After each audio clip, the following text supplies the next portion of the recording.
falou assim, ué, eu gosto de vocês do mesmo tanto, e passando a mão na cabeça do mais novo. Não, eu gosto de vocês do mesmo jeito, e acariciando só um. Né? Olha a que linguagem ela está falando, eu gosto mais é desse aqui, ó, entendeu? E mãe, pai tem muito isso, não, mas é porque ele é mais novo, então é porque ele não tem tanta sorte, sempre tem adoeceu muito, né? Mas Freud chama isso de quê? Do romance familiar, né? Freud fala que dentro de casa existem preferências, existem aversões, existem... Só que o que acontece? Como é algo que não é uma coisa manifesta, né? O que aliás, é latente, né? É latente. Então o que acontece?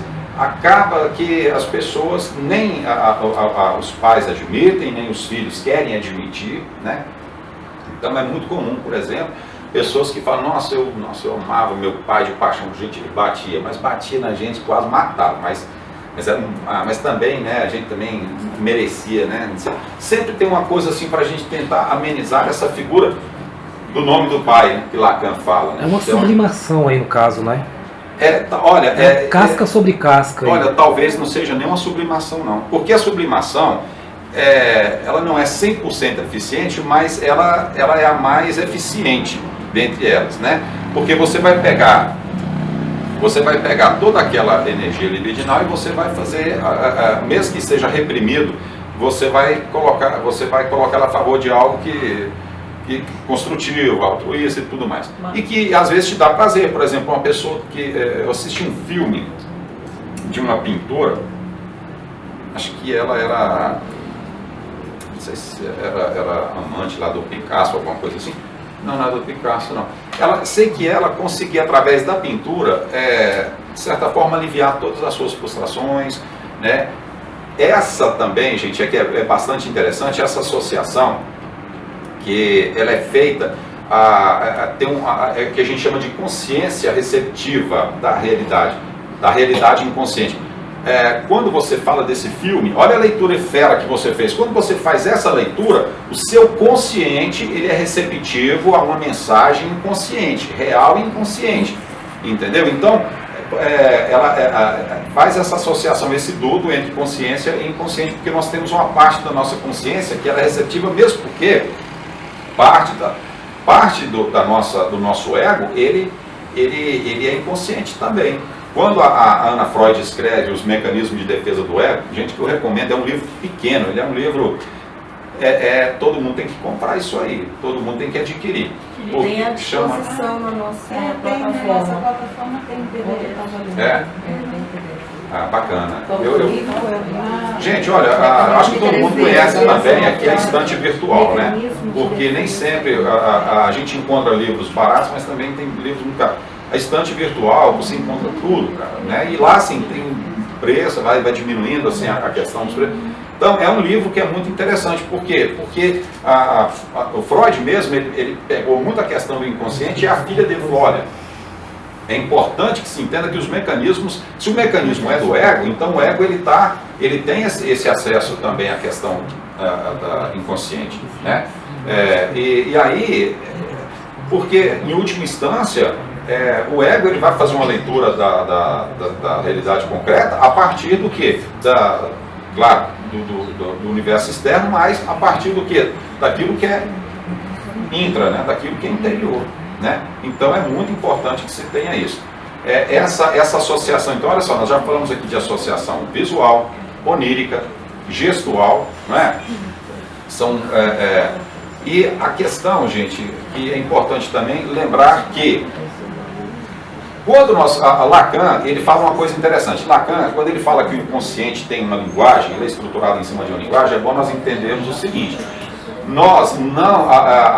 a linguagem do inconsciente é a linguagem do inconsciente e não necessariamente ele quer se fazer entender, não. Ele quer se expressar, mas não é se fazer entender, porque primeiro que o inconsciente, gente, o id, ele é uma instância que ele não introjetou cultura, entendeu? Lá não existe bem, mal, certo e errado, nada.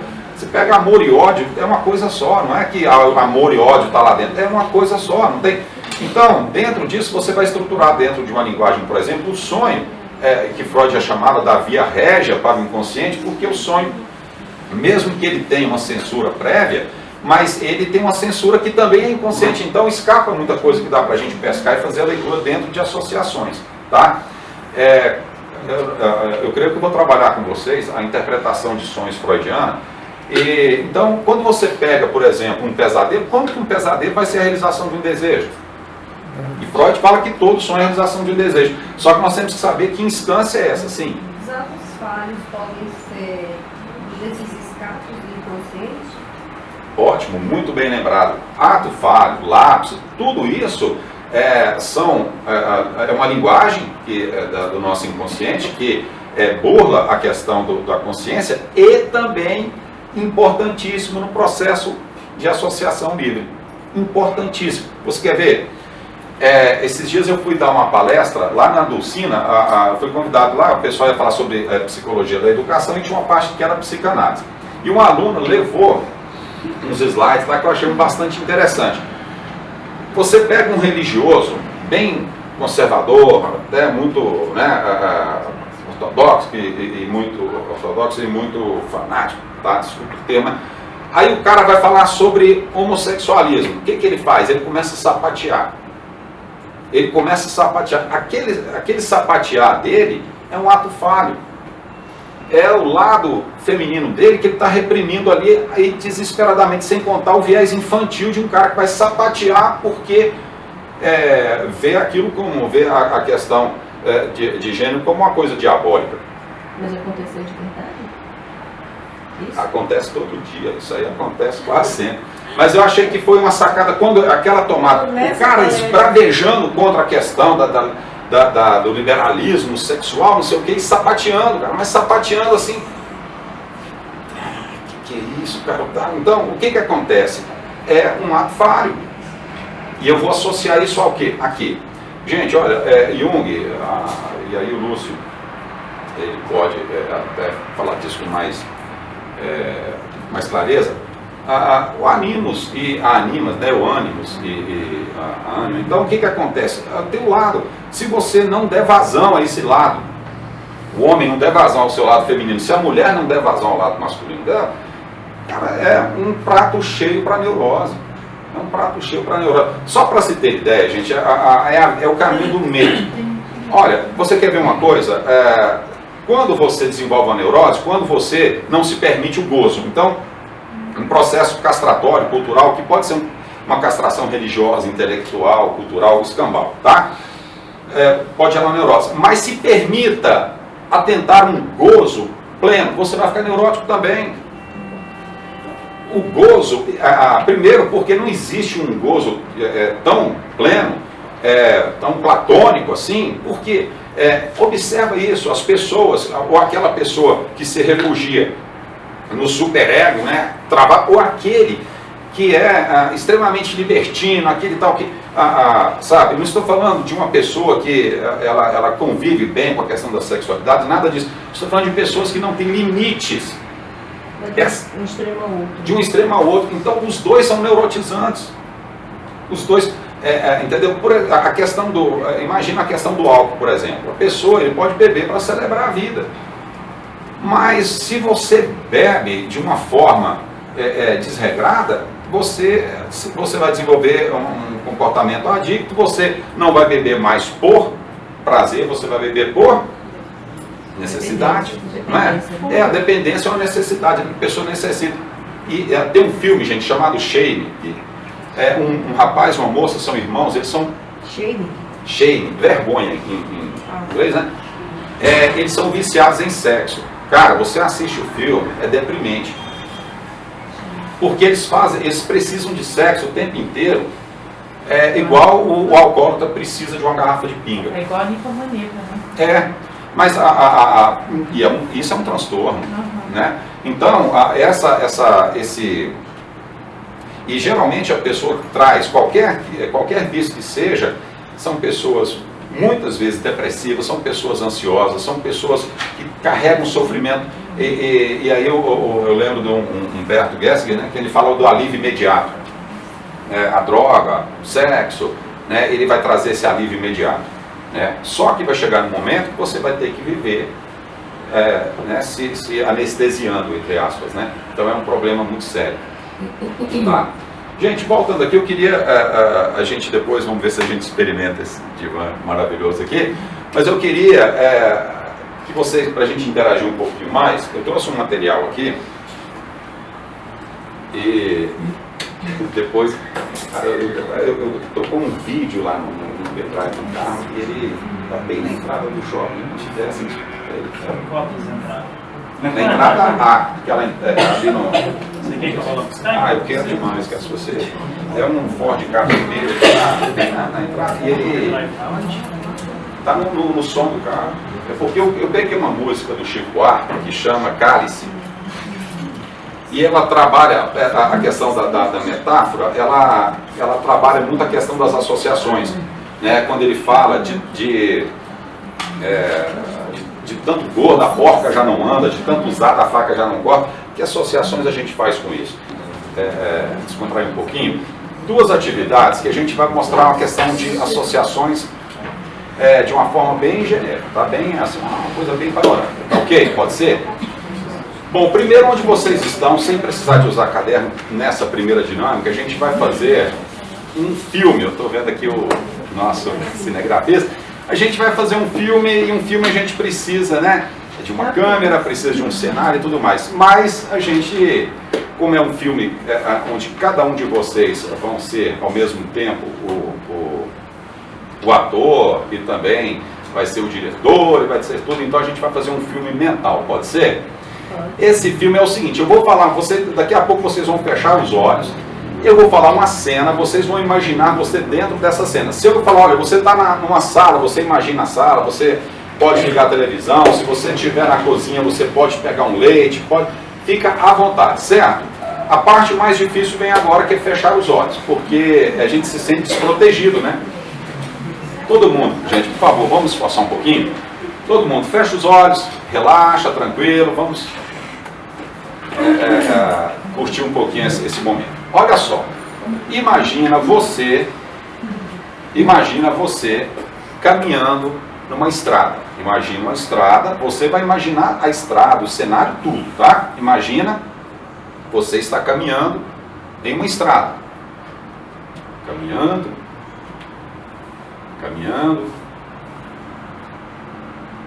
e aí você vê uma flor vermelha na beira da estrada. Uma flor muito bonita, uma flor vermelha. Você faz o que você quiser, tá ok? Tem uma flor na beira da estrada.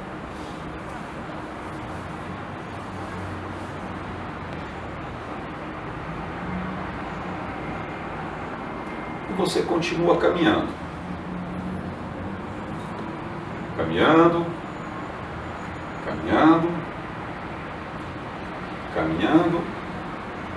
E aí você vê um monte de anões vindo na sua direção. Um monte de anões.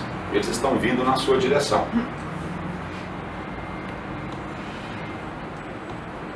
Os anõezinhos. Eles vão passar por você. A cena é sua, faça o que você quiser, tá bom?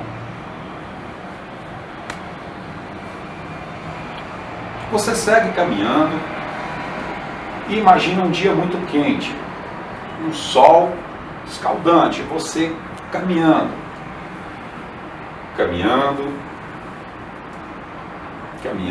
sentindo o que uma pessoa sente quando está caminhando debaixo do sol.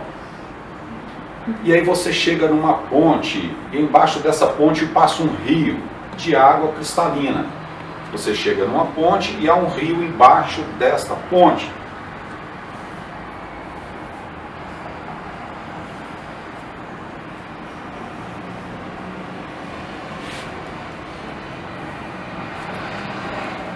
E você segue caminhando.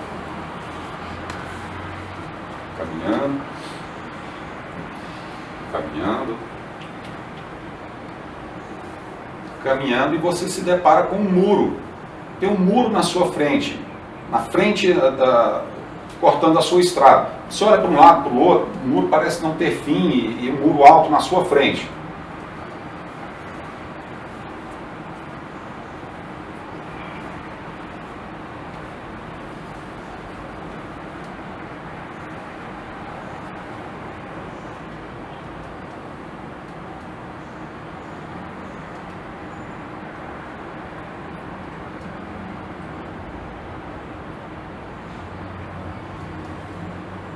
E aí você abre os olhos, porque o nosso filme termina escrito lá, The End, no muro, e a gente vai ver como ficou o filme de cada um de vocês. Olha só, gente, quem imaginou essa estrada de vocês? Era uma estrada de asfalto ou de chão? De chão. Asfalto, levanta a mão, quem era asfalto, a estrada de asfalto, a estrada de chão. Teve alguém que imaginou algum outro tipo de calçamento? O meu era chão, mas ele era tomado de folhas. E era de árvore, sei lá. No outono. O meu também. Você Já falou do sol, Tá, mas até então era um lugar mais Terra. com árvores, aquelas folhas. como o inverno. É, Essas folhas que Outono. outono. Como que era a paisagem dessa sua estrada? Eu fiquei assustada quando eu acordei, né? Aham. Mas eram folhas secas, eu andava e me agoniava com o barulho das folhas. E Todas a secas. paisagem ao redor?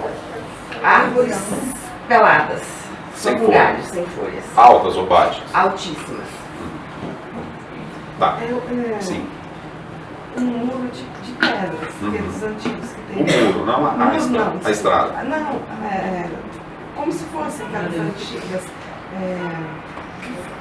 Vai ao longo da estrada, aquelas muros de pedras antigos. Aham. Você está falando do paralelepípedo, o calçamento? Não, muros de pedra, como os escravos faziam. Ah, sei. Aham. E ela cercava a sua estrada, Não, estava do lado. só de um lado. E o que você sentiu quando você via esse muro? Era uma sensação de estar andando num lugar que tinha passado. Um lugar de passado. Uma sensação boa, ruim? Boa. Aham. Olha só, gente, a grosso modo, tá? A estrada de chão são pessoas que elas têm dificuldade com a solidão, elas precisam de pessoas por perto. Quem imaginou a estrada de asfalto lida melhor com a solidão. Não com a solidão, mas a questão de estar sozinho, né? De ser mais suficiente, entendeu? Depois eu vou explicar para vocês como que é feita essa associação, tá? A questão dela, por exemplo, das folhas ali, ela sentia olha só, a gente pode pensar junto, né? A associação dela, folha, árvores sem folhas, ou seja, sem vida, as folhas estavam ali, cheias de vidas ali. É um momento da sua vida, um momento muito interessante, porque é um momento que as mudanças acontecem na nossa vida em momentos de solidão. Elas acontecem assim, de uma forma em que é você e você mesmo. Entendeu? Então, o que acontece? É como se essas árvores, elas já não pudessem fazer muita coisa mais, já não estarem mais. Né?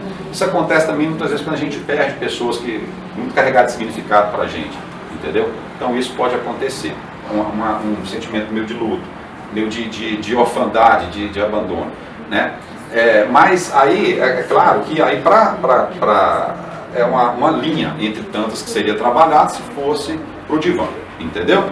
Então, como eu vou dando clareando um pouquinho nisso, por exemplo... O meu foi o contrário, Sim. as árvores eram bem verdes. Bem verdes. Bem Altas. verdes, altas, estrada de chão, aquele chão bem vermelho assim mesmo. E eu conseguia ver o horizonte, aquele sol lá do horizonte assim. Então, essa vegetação mais fechada, ela remete a uma coisa, olha só, uma coisa interessante, é uma coisa uterina, é uma necessidade de proteção, de amparo, mas não é o amparo material, é uma coisa de afeto, entendeu? De aconchego, sabe? Essa proteção. Essa terra muito vermelha, isso também remete à questão da maternagem mesmo, entendeu? Essa necessidade de um acolhimento no tempo em que o mundo, o nosso universo uterino, você reina, ele é seu, é o lugar que você... Nota que quando uma pessoa ela vai dormir, geralmente ela encolhe, ela regride para a posição uterina. Quando a pessoa está com medo, quando a pessoa está sofrendo, ela deita na cama e encolhe. Sempre ela remete àquilo que é um desejo meio regredido de... Sim. Isso nessas... A estrada é de asfalto, mas ela não é reta, ela é cheia de curvas. As árvores são altas, com muitas folhagens, e o sol entre passa e as árvores.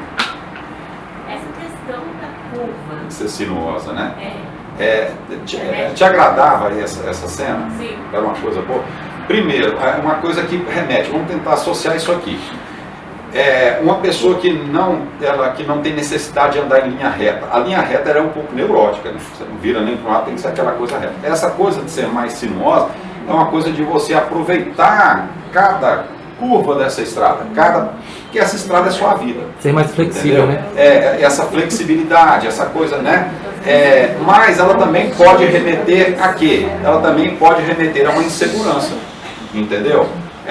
Eu não sei onde isso vai dar, porque uma estrada sinuosa a gente não tem um horizonte, como ele vê lá na frente. E Tá? se tinha uma ribanceira assim, dessa forma, tá, por favor?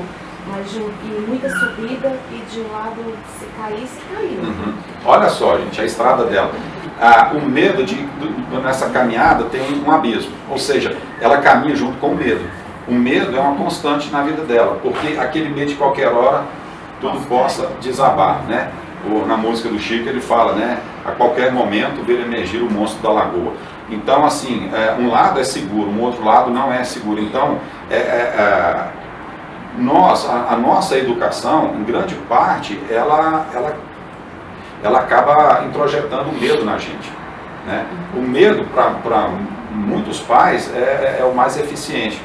Olha o bicho está lá fora, olha o homem do saco, não sei o quê, né? Sempre tem uma coisa para remeter ao medo. Gente, só para vocês terem ideia, essa coisa é tão cruel que uma das formas de desenvolver pânico é justamente isso. Quando a criança é muito pequena, imagina uma criança, toda criança, ela brinca com jogos sexuais, né? O famoso troca-troca e não sei o quê, ou mesmo, é muito comum meninas brincarem de serem namoradas, ou seja, com uma pessoa do mesmo sexo ou sexo oposto. Lembrando, gente, que a infância é uma fase nossa homoafetiva, sublimada. O menino se identifica com os meninos e as meninas com as meninas, e se um for para o outro lado lá, ele vai ser taxado, ele vai sofrer retaliação ali, né? Ele vai sofrer sanções sociais ali dentro. Aí, a partir do momento da maturidade sexual, é que começa a procurar se identificar com o sexo oposto, essa completude. Mas até então, menino, menina, menina. E aí o que acontece? Bom, mas vamos deixar isso para lá e vamos seguir nessa questão dessa associação do medo com a nossa formação. A criança chega, a mãe fala assim, olha, vamos imaginar uma cena hipotética. Fala, olha, a hora que seu pai chegar, vou contar para ele o que você fez. Aquele é o dia eterno, ele não acaba nunca, né? A pessoa sofre horrores o dia inteiro. Por quê? Porque o pai não chega nunca. Aquele dia virou uma tormenta. O pai chega, a mãe conta, o pai vai lá, pega pela orelha, né, e desce o corpo. O que acontece? Que sentimento essa criança, o que ela sentiu naquele momento? Ela sentiu um sentimento ambíguo de dor e de alívio. A dor de estar apanhando e o alívio de ter apanhado, ou seja, agora acabou. E a raiva da mãe? Não, mas o que acontece? Ele só apanhou porque a mãe... Mas a criança ela ainda não... Olha, é interessante que a figura da mãe e do pai ela é tão sacra, ela traz tanto significado, que dificilmente a gente consegue ir contra, entendeu? É como você se levantar contra Deus. É uma coisa complicada, não é tão fácil assim não. A criança ela é uma esponja, a criança ela não está ali para fazer juízo se a mãe dela é boa, não. Ela só vai absorvendo tudo aquilo. Aí passa o tempo, fala, olha, não sei o que, eu estou vendo. Tá. Chega numa outra fase que fala, olha, não é eu que estou vendo agora, é Deus, viu? Deus está vendo, você pode fazer, mas Deus está vendo, tá? É o policiamento, né? O Big Brother, tá ali. Por último, cara, quando a pessoa já está independente, é bom lembrar, gente, que o nosso universo afetivo, ele é regredido demais, ele é infantilizado. O que você sente foi estruturado na sua infância, né? As pessoas falam que Freud é meio obcecado com isso, mas não é. É uma questão... pega para você ver, sente um cheiro, você sente o cheiro da casa da sua avó, você sente comida. Oi? Remete a avó, remete... Não é? Na hora. De lenha. Automático. Então, remete, olha, perfume, música, roupa, tudo. Cheiro de cheiro. terra quando chove. Nossa, não é? Então, o que acontece? Na idade adulta, a pessoa está independente, coisa e tal, aí ela fala, gente, que bobagem, medo da mãe, medo de Deus, não tem mais nada. Mas a mente dela foi estruturada com um processo de punição. Lembra que eu falei do pesadelo? Às vezes o pesadelo é a realização de um desejo de autopunição também. Olha só que doideira, cara. Não só isso. Existem outras formas que o pesadelo vai se manifestar também. Mas aí o que acontece? Muitas vezes a pessoa tem um surto de pânico, cara. Ele acha que está morrendo, coisa e tal. Ele não sabe que ele está sendo punido pela psique dele. O nosso corpo, gente, ele tem uma inteligência fora do comum. Aí é uma visão da Gestalt mesmo. A gente não é só cérebro. A gente é uma totalidade. Né? Nós temos 500 bilhão de neurônios só no aparelho digestivo. Não é à toa que a primeira parte, quando você está com medo, você está nervoso, é o quê? Estômago. Tem gente que fala, não tem estômago para isso não é? Então, olha o nosso corpo, quando você está com medo, você está angustiado, se você tem sudorese, às vezes a pessoa tem náusea, vômito, né? Às vezes ela dá uma desinteria. Por quê? Tudo isso porque o que seu corpo, olha a linguagem do corpo, o corpo está entendendo, olha, se o sofrimento está aqui dentro, vamos pôr para fora. É um sistema cibernético. Não é? Cibernético. Então ele vai jogar isso para fora. Agora, o que acontece, gente? Olha, é claro que isso é uma leitura do corpo que não é uma leitura racional, não é uma leitura que você vai trabalhar dessa forma. Mas aí para você entender isso, tem que entender de psicossomática. Tem que entender o que é uma somatose. Tá? Eu vou dar um exemplo para vocês aqui de uma questão. Uma pessoa trabalhava numa prefeitura e lá na prefeitura havia muita maracutaia. E era uma pessoa muito honesta, evangélica, e uma pessoa muito, assim, aquela evangélica coerente com o que ela acreditava, com tudo. E ela que era responsável para assinar cheques. Ela nunca roubou, nunca fez nada. Mas a assinatura era dela. E ela temia demais. Ela desenvolveu uma tendinite que não curou nunca. Ela foi readaptada, fez cirurgia. Não vai adiantar. O corpo está tentando ajudar. A gente chama o ganho secundário da doença, não é isso? O que é o ganho secundário da doença? Quantas vezes, né? Olha o tanto que o homem ele é muito mais mole para a doença do que a mulher. Por quê? Porque o homem, às vezes a atenção é vista como frescura. O homem, quando adoece, ele se desmorona, porque é a chance que ele tem de voltar a receber acolhimento. É aquela criança, ele fica manhoso. Fragilidade, agora ele pode, porque ele, tô morrendo, tal, não sei o que, não é? Então, essa regressão no momento da doença, ela demonstra que é esse ganho secundário. A gente chama, muitas vezes, de fuga para a doença, tá? Assim como tem a fuga para a saúde, vocês vão ver demais no divã isso.